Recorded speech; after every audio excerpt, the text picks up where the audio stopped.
rejects this administration's narrative.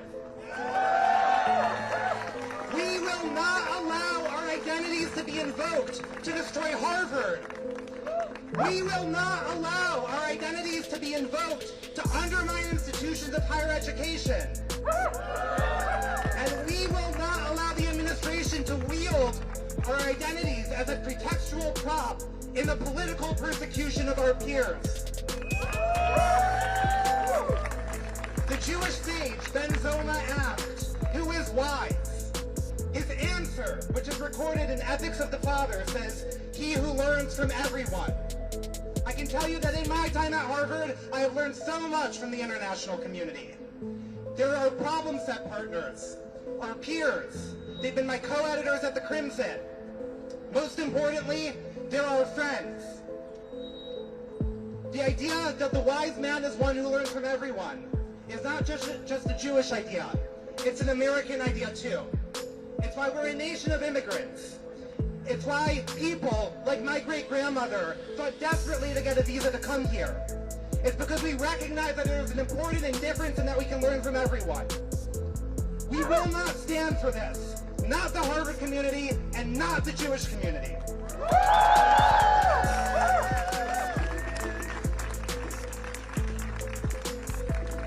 All right, let's have another round of applause for Jacob Miller. Woo! Repeat after me. We're here to learn and not to leave. We're here to learn and not to leave. In education, we believe. In education, we believe. We're here to learn and not to leave. We're here to learn and not to leave. In education, we believe. In education, we believe. Thank you. And now, let's please welcome to the stage Professor Ryan Enos, Professor of Government at Harvard and a member of the Harvard chapter of the American Association of University Professors. Let's hear it for Professor Enos.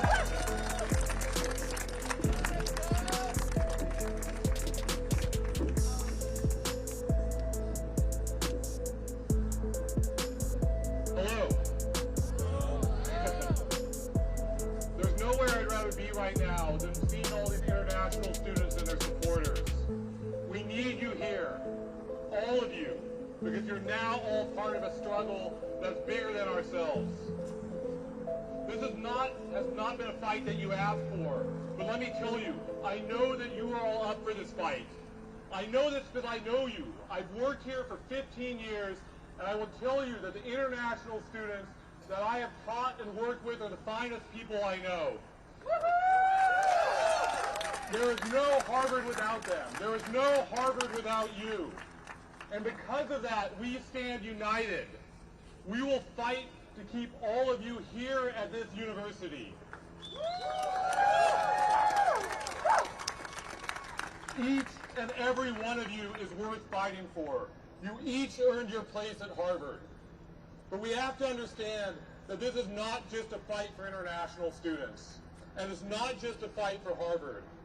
And it's certainly not a fight over politics. It's not a fight between Democrats and Republicans. This is a fight for democracy and for the rule of law. These are the principles that unite us. We are not here to protect our diplomas or to protect Harvard's endowment.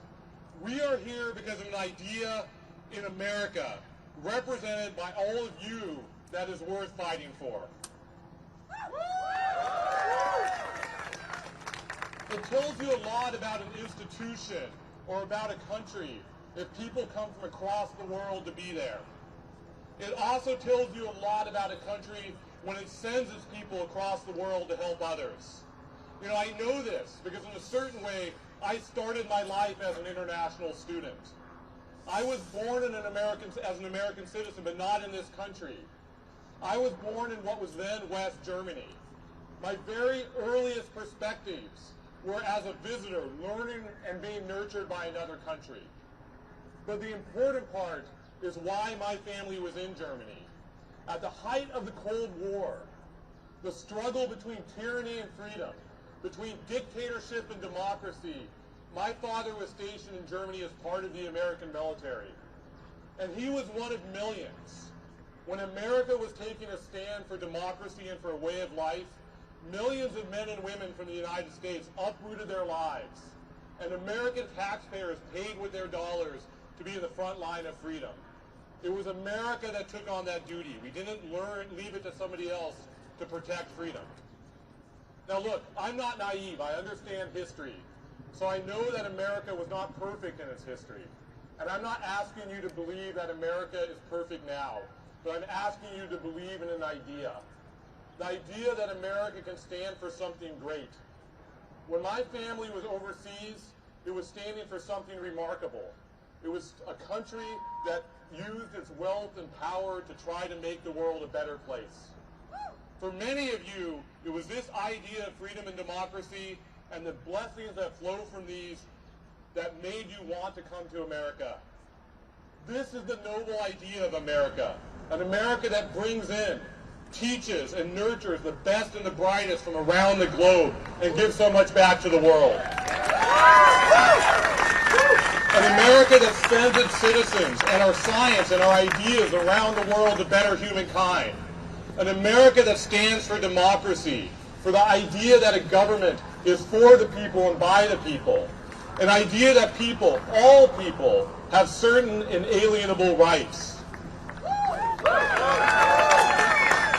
I want to be clear, all of this is now under threat. The attack on Harvard, the attack that is on all of you, is at the center of an attack on democracy, an attack on the rule of law.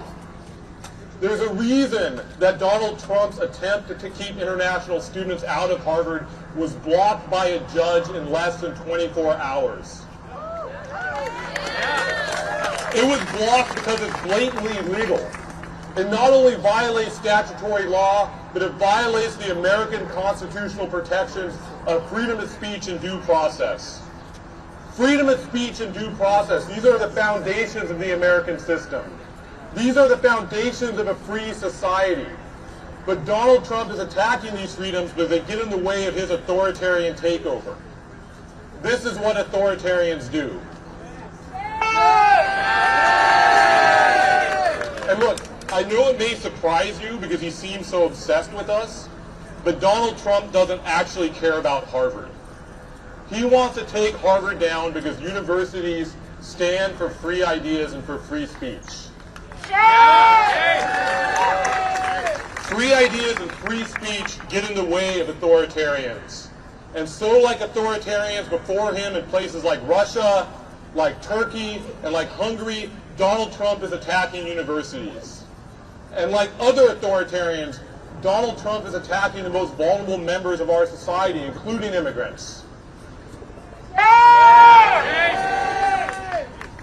But let me tell you, he underestimated Harvard, and he underestimated all of you. That's right. Harvard stood up and said no. You all stood up and said no. And guess what? We are going to keep saying no because we understand what is at stake here. A rally like this shows what a powerful voice you are. Together we are a powerful voice, and we will stand up for Harvard and for the America that we believe in. I often tell my students that you came to Harvard to do something big, because you wanted to do something big, because you wanted to make a difference in the world. Right now, you are doing that. The world is watching as we speak, and we speak up for an ideal of America. This is what we are fighting for, and I know together that we can win. Thank you.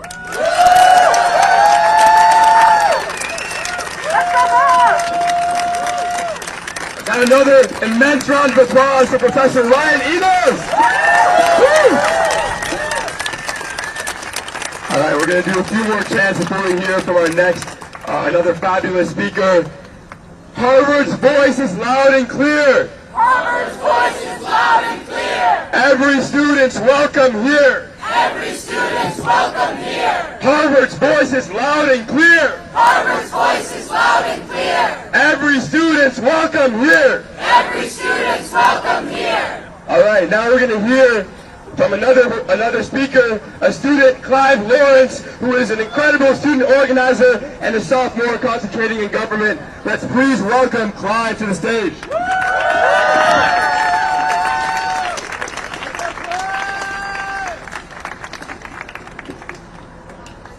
When immigrants are under attack, what do we do? Stand up, fight back! When immigrants are under attack, what do we do? Stand up, fight back! My name is Clive Lawrence, and I am a student at Harvard College. As a child of immigrants and part of a military family, I came here to study, grow, and learn from others. But today, those freedoms are under attack. Today, I am saying that must end. Today, I am here to stand for academic freedom, for free speech, and with international students. Over this year, Donald Trump has made his plans clear. An unlawful, unconstitutional crackdown on some of our most fundamental American values.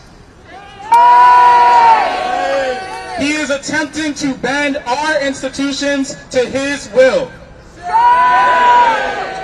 Responding to this moment requires us to reckon with our history, our present, and our future. Harvard must be up to the task. The great cavern of change is here. There's no going back. We must choose to stand up and fight back against Donald Trump, against suppression, and against injustice. Trump has begun a dangerous march to roll back civil rights in this country.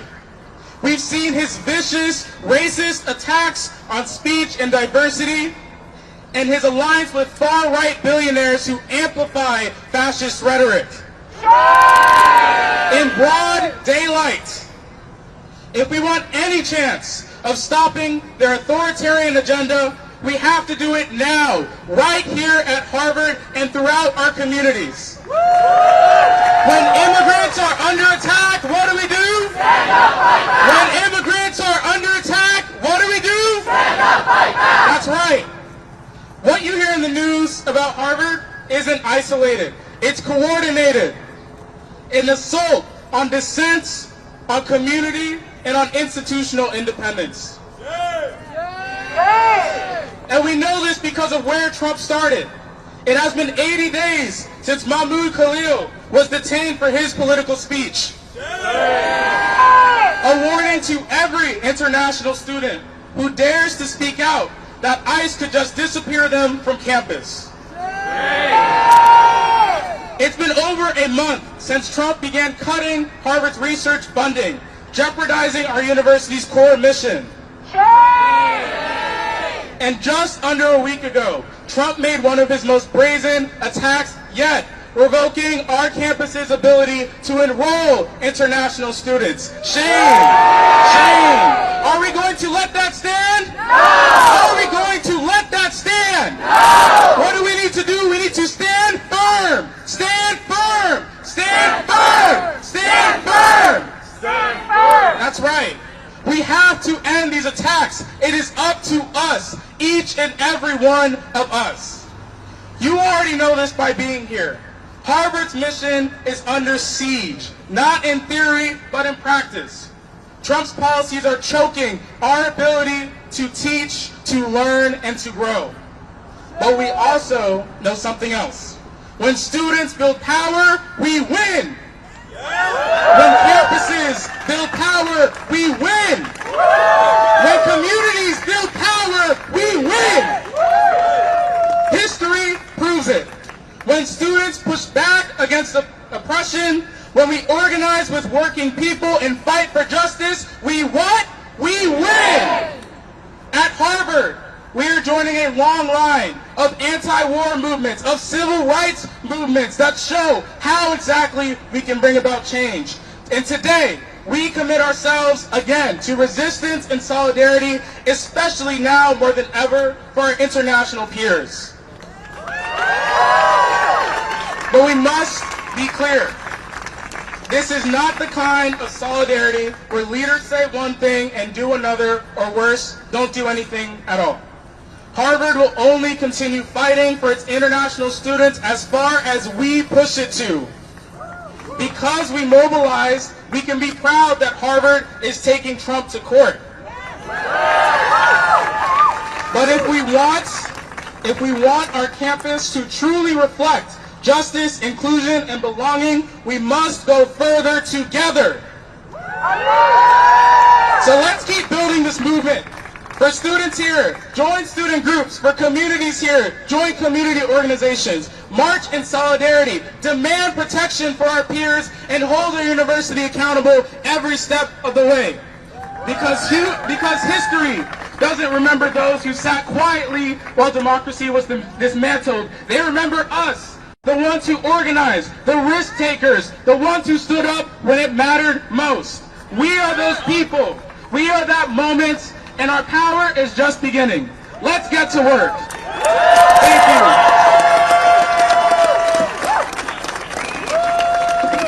Let's hear it for Clive Lawrence!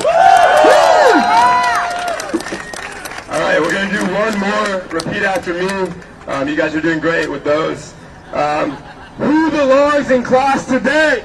Who belongs in class today? Every student, let them stay. Every student, let them stay. I said, who belongs in class today? Who belongs in class today? Every student, let them stay. Every student, let them stay. All right, we have a few more speakers. We're going to have a group of 3 speakers, and then we're going to have a final speaker who is going to be Leo, an international student from Sweden, who many of you already know.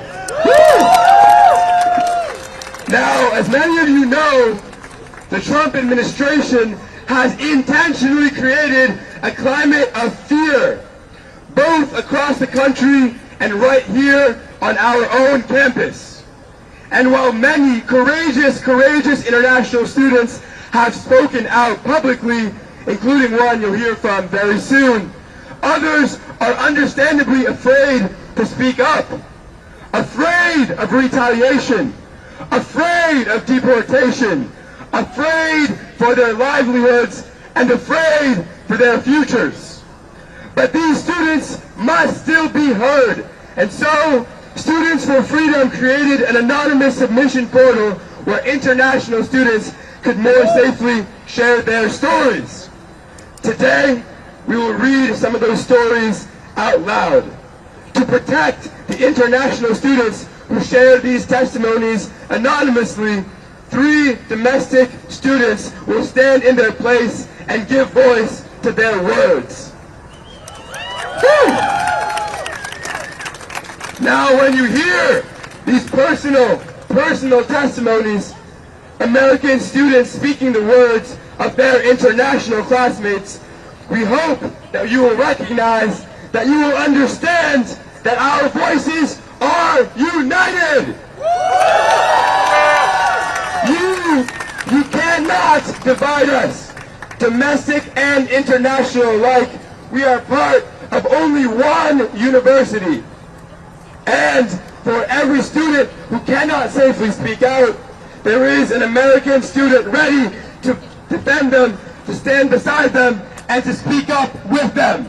Woo! So now I'd like you all to welcome our next 3 speakers. We have Ray Traynor, a junior at Harvard doing a double concentration in psychology and molecular biology, Avinashi Bandari, a junior concentrating in physics and chemistry, and Victor Flores, a senior and a co-president of the Harvard Democrats in 2024. Let's hear it for these 3 speakers. Woo!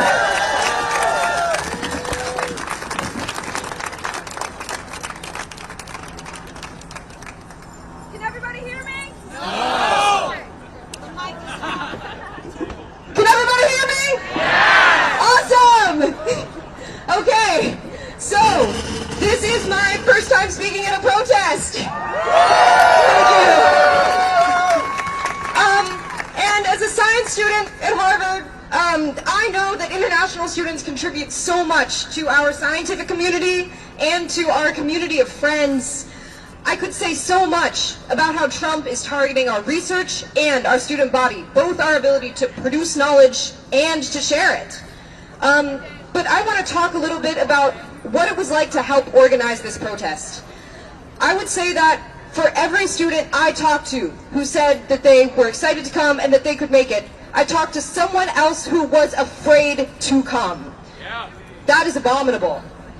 Aren't we supposed to have free assembly in this country? Why do we fear government retaliation? Shame. Trump is using our international students as a bargaining chip. He's threatening to revoke our school's hosting status unless we turn over a massive amount of disciplinary information and surveillance.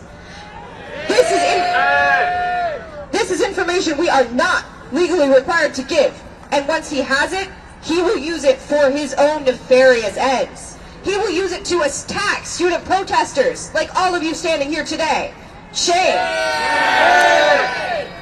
Trump is also proposing, just now, to review the social media feeds of student visa applicants, presumably so that he can screen out those who disagree with him. Shame. When Trump demands viewpoint diversity at our university, it's clear what he really means. He wants to control what our students say, think, and believe. Shame. This is a blatant attempt at government repression, but we will not be repressed. Today, we can stand up and say no.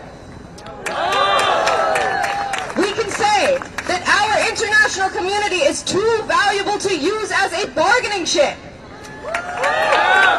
We can say that the government has no business demanding our student records. We can say that we support Harvard's fight against the Trump administration. And that we support our international students in their right to study. Today, I'm speaking for myself, but I am also speaking for all of those students who are afraid to speak.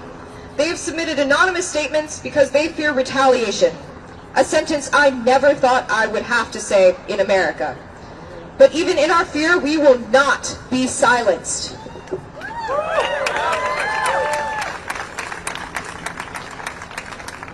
Okay, our first statement, my first statement, comes from an international student who is a freshman in the class of 2028. And they said, "I am enraged and infuriated by the Trump administration's decision to revoke Harvard's SEVP certification, the latest episode in a series of vicious attacks against our university. This has nothing to do with fighting anti-Semitism or pro-terrorist sympathies on campus, and everything to do with punishing our university for its refusal to bend its knees and lick Trump's boots. We stand united against the illegal and unconstitutional actions of this administration, and we will not give up the fight. Hasta la victoria siempre."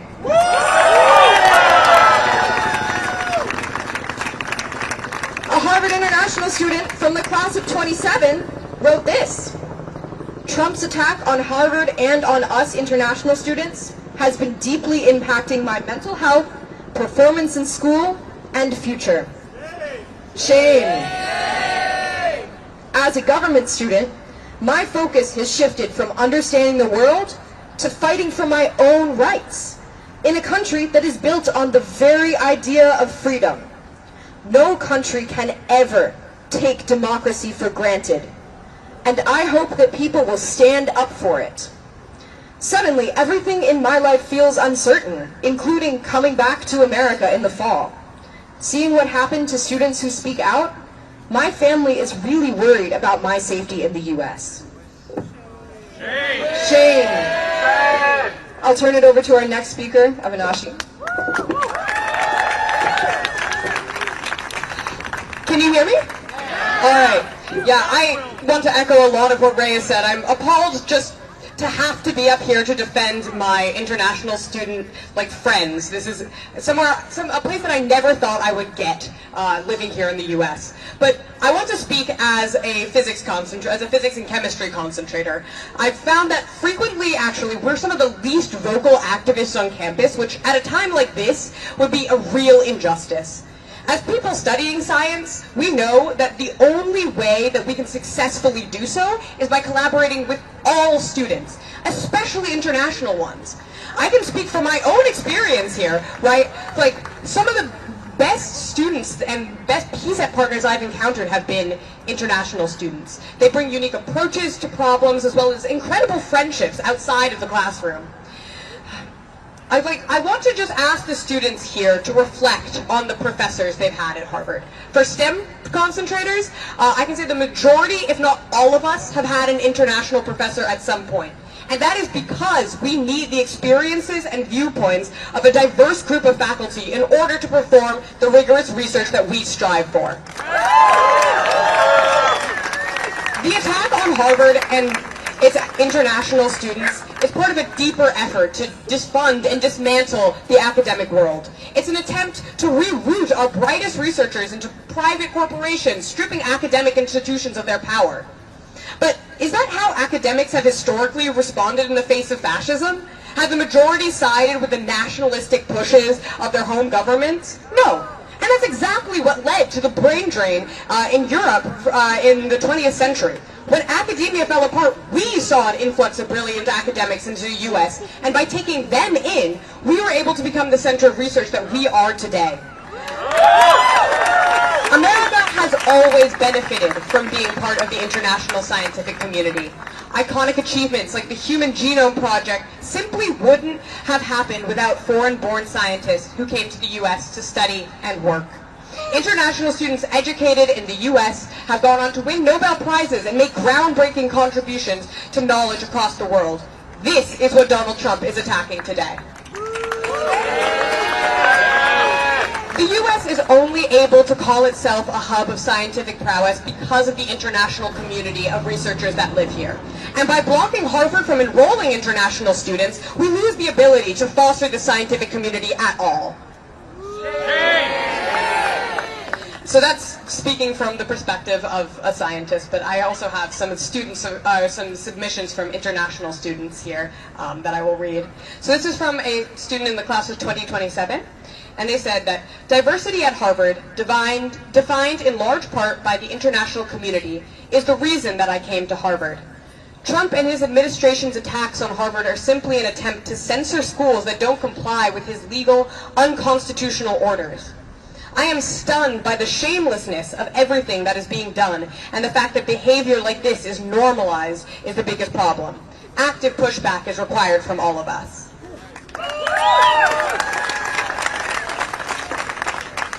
Another sophomore international student says, I come from a country that has a well-protected human rights and democratic values. I never thought that by coming to America I would lose the same freedoms I was lucky to grow up with.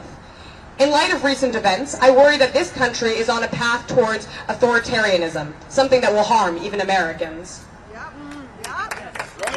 will now pass off to the next speaker. Hello everyone, and thank you for having me. As you see, I am a graduating senior, standing before you, wearing my regalia, set to walk the stage on Thursday, and it's crazy to think that instead of celebrating with my family, I had to leave my dinner early to come to a rally to advocate on behalf of our international community here at Harvard, who have been an incredible part of my story here at the university, and want to share a bit of that with you here today. So I want to briefly share some words from the perspective of a senior who has been deeply impacted by international peers over my time at Harvard. Coming from a small, rural community, most folks back home don't end up leaving our hometown. Few travel outside of the United States. As a student at Harvard, the world opened up to me as the campus's diversity gave me the opportunity to collaborate and exchange ideas with students from communities, backgrounds, and with experiences completely different from my own. And this learning began quickly as day one, when I had the immense luck to be sorted into a room with my gorgeously kind first-year roommate, an opera singer from India. Among the many things that he taught me was a surprising amount of German, as he used our common room as a rehearsal space where he prepared for his role in the magic flute. Most importantly, however, he taught me the value of authenticity. One of the first things that I learned about him was that he was gay. I had never lived with a gay person before, but his openness and kindness allowed me to ask questions about his life and experiences, finding that some of the things that I had been feeling, but too afraid to share, were similar to his story. Ultimately, I had to do the hard personal work to unpack my internalized homophobia so that I could be honest with myself.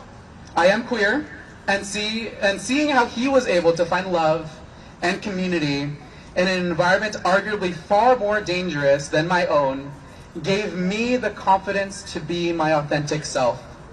And so he was the first person I came out to in our shared room in Pennypacker freshman year.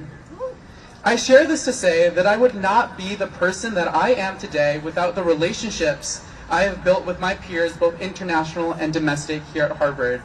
And for that, I am eternally grateful.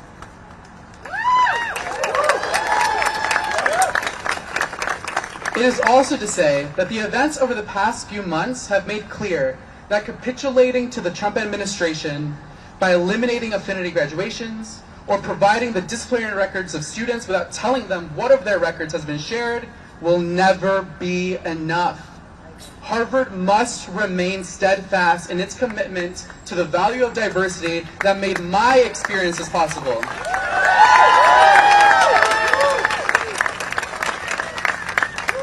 Now, I thank you all for the opportunity to share my perspective, but now I'd love to share those of my peers who cannot be here with us today without great risk.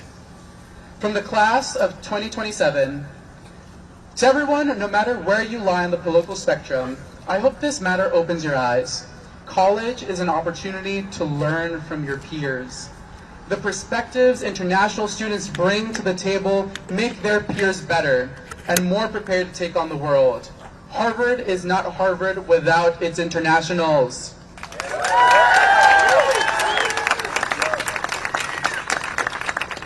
And now finally, here's a statement from one of my peers, a Harvard senior.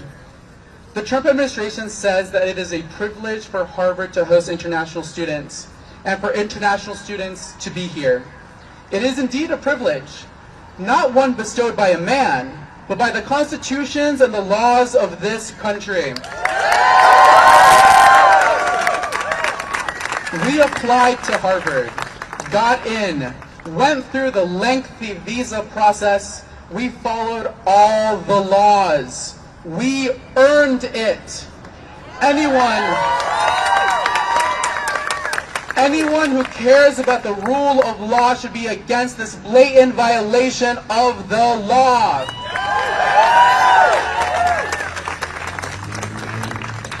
So thank you all once again for having me and my domestic peers up here to be able to share the perspectives of our international students. We urge you to continue to listen to those of the international students and the international community that are able to step up and step forward.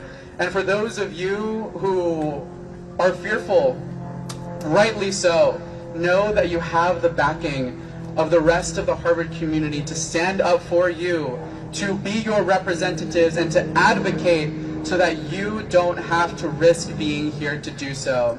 Thank you all.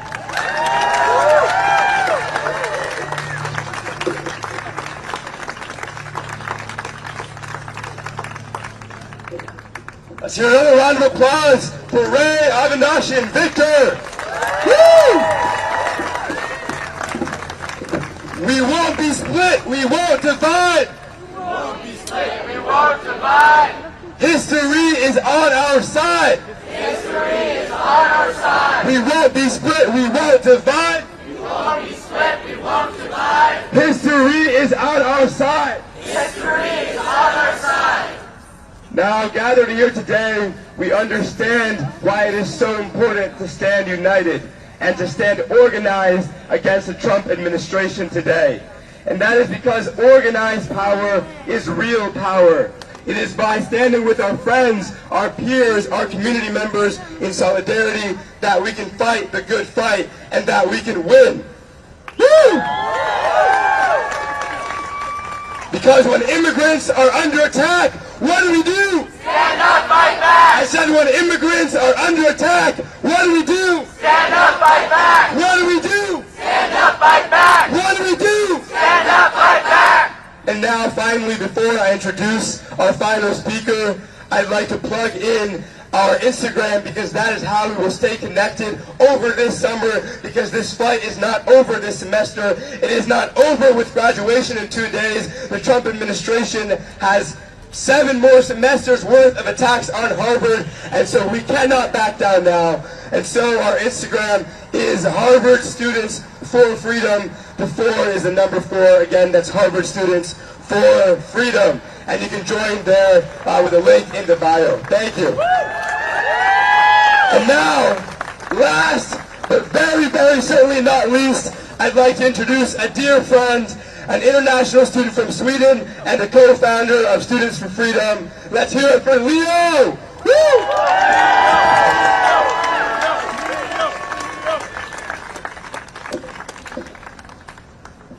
Not the best day to fall.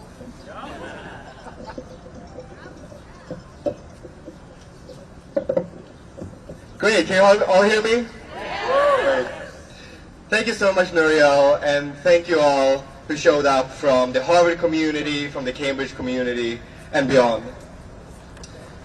The last couple of weeks have been nothing what I expected senior spring to be. In response to Trump's assault on higher education and on free speech, we started to mobilize this movement, Students for Freedom. Woo! And I have taken every opportunity to stand up for the values that were the reasons that I came to America in the first place. Freedom of speech, academic freedom, the promise of America. And because of that, I've lived with a constant fear of not being able to attend this commencement and graduate.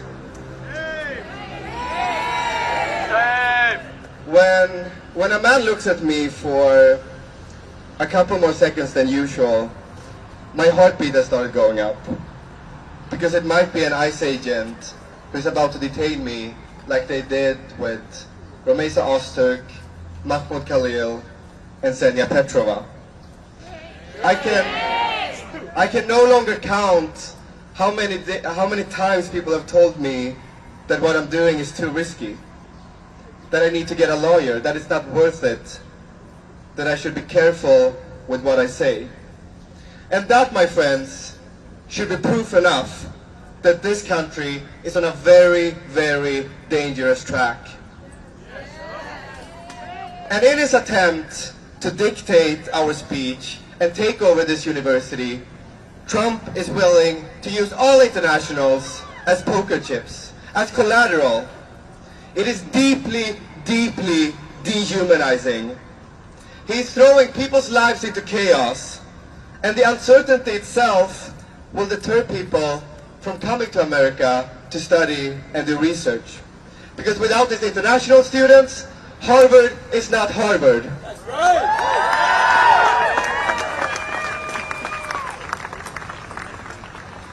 And look, me and my fellow international students, we never wanted to take this fight. But we have no choice but to take it.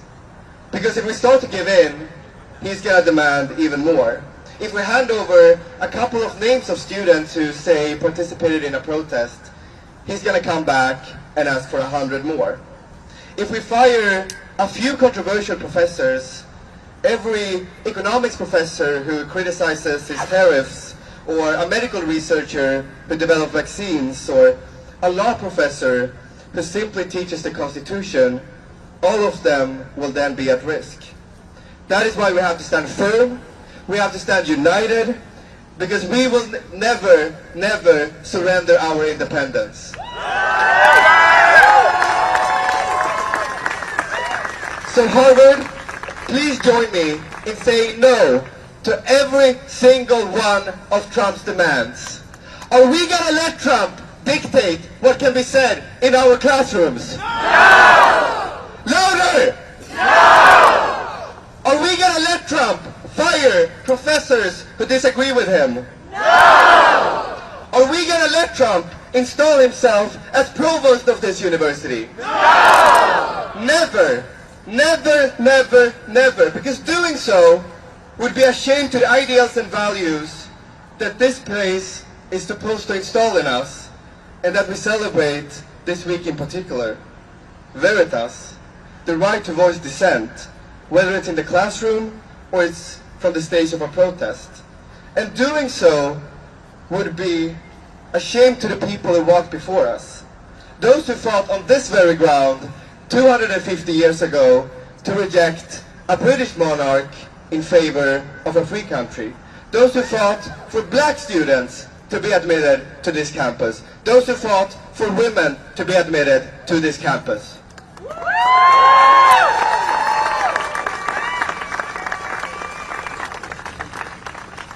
My fellow Harvard students, we are in an equally important moment right now.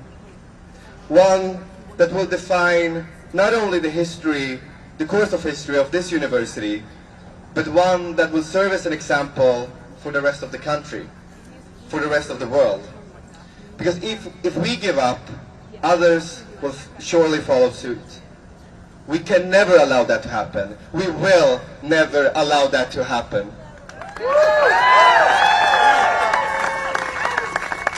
Because, my friends, Trump's intentions, they are pretty clear. He wants to rule as a dictator.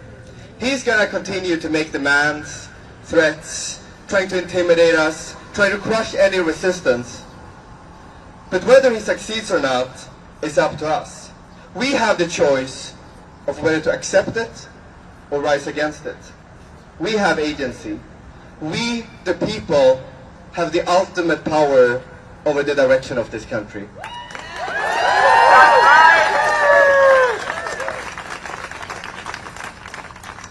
And since we are gathering here around the time of commencement, let me use this opportunity to say something to my fellow class of 2025 graduates. I hope that we can all learn something from these last couple of months. We will all find ourselves in similar situations as Alan Garber in the companies and institutions we work for and lead. Collectively, the class of 2025 is going to have a lot of power in this world. Use it wisely. Use it to resist any attempt to make you do what goes against your principles. Let's all use it to put us on a better trajectory than the one we are on right now.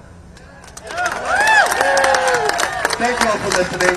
Thank you all for coming to this. Thank you all for the wonderful speakers. I'll give it up. Last one to Miriam.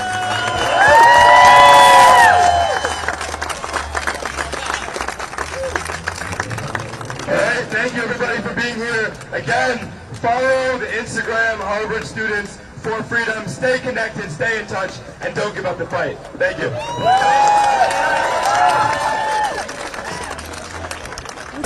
Would you like to do a quick interview about why it's important for you to be here today? Awesome.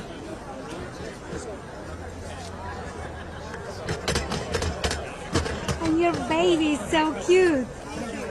So strongly activist dog. Of course, of course. Is it him or her? It's a him. Him. Rafi. Rafi, that's beautiful. R-A-F-I. Awesome. Let me just make sure I have everything I need. 1, 2.